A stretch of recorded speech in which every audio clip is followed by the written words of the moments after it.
being a professional wrestler prepared you for James Bond? Because I feel like he used a lot of your skills to throw him around.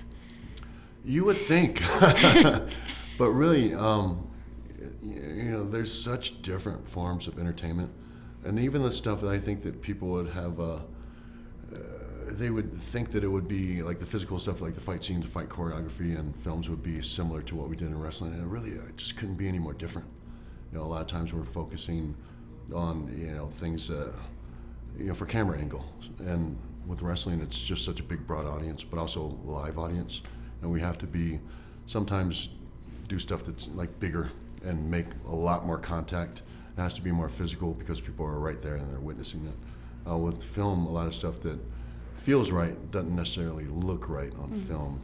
So it's really, surprisingly, it's been a whole new learning process for me. And just simple things that probably people would never even imagine. And the best way I can describe it is like because I've trained in martial arts for years, and the first thing you do is you keep your hands up. You're always told, keep your hands up, keep your hands up, keep your hands up. Mm-hmm. But in film, if you keep your hands up, you can't see your face. Yeah, so like people don't think about simple stuff like that, and I didn't as well. But I was constantly being told, keep your hands down. We gotta see. Make your punches bigger, and it just felt wrong, but it looked great on film. So it's just very different. How about as far as your character? I mean, so many of the Daniel Craig James Bond films like to pay homage to previous Bond films. Did you reference any, in your depiction of your character? Did you go back to any of the villains and say kind of like, oh, I really like that, I want to channel a little bit of that? Because I did get a feeling from that, but I'll let you answer first. Well, that was our purpose. That was our intention, was capturing that very nostalgic feel. But Hinx is just so different from any character there's ever been. I really couldn't go back and say and use a certain character for inspiration. If I had to make a comparison to him, the closest character I could come up with would be Oddjob. Yes, I agree with you completely. But here's where it ends. Is the similarities end? Is that Oddjob was very subservient. He was a manservant. That was the nature of his character. He was a butler, so to speak. Butler would kill you with his hat, but at the end of the day, he had that subservient side to him. Whereas there's none of that with Hinx. That's not the nature of the character at all. He's very much his own man, and the way I like to think of him is he is second in command of Spectre.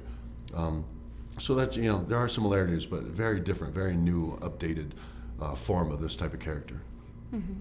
I know you're a fan of James Bond. Yeah. Where do you want to see the series go? I mean, I feel like at the end of this movie, they have to do a spin-off for 009 or something, because where are we going to go? Well, see, that's the thing. For me, it feels like there's a lot left to be told. It feels like the characters you're just starting to see, because a lot of times, in the past, we knew where Christoph Waltz's character, you got his scar, you see him with a scar.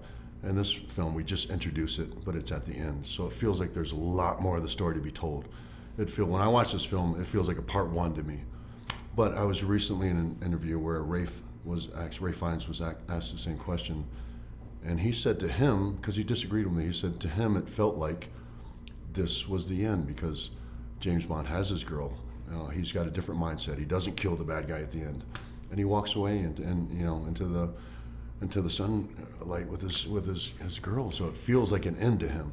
I gotta ask you one last question. Guardians of the Galaxy, new cast member, Mantis. Are you familiar with her? Guardians of the Galaxy, any updates? Are you familiar with her? No. No? No, I haven't. It's a new character that's going to be coming on board, or is there anything in the Guardians of the Galaxy area that you could tell me about? About the new Guardians of the Galaxy. The new Guardians of the Galaxy. I think they're going to focus a lot more on the characters' backgrounds, of course. I think Drax is going to be really badass. How would you know about new characters and I don't know about new characters? Is a question I want to know. Screen Rant, man, you got to read us. No. Read us. So no, I don't know. I haven't read the script, and I know there's a second draft of the script. I prefer not to read it until we're in the final draft, because then again, it's still going to change 10 more times as we're shooting. But no, this is news to me. Oh wow. Yeah. Well, I'm very excited for it. Yeah, thank you. And I love you, Miss Bell. Yeah, thank you very much.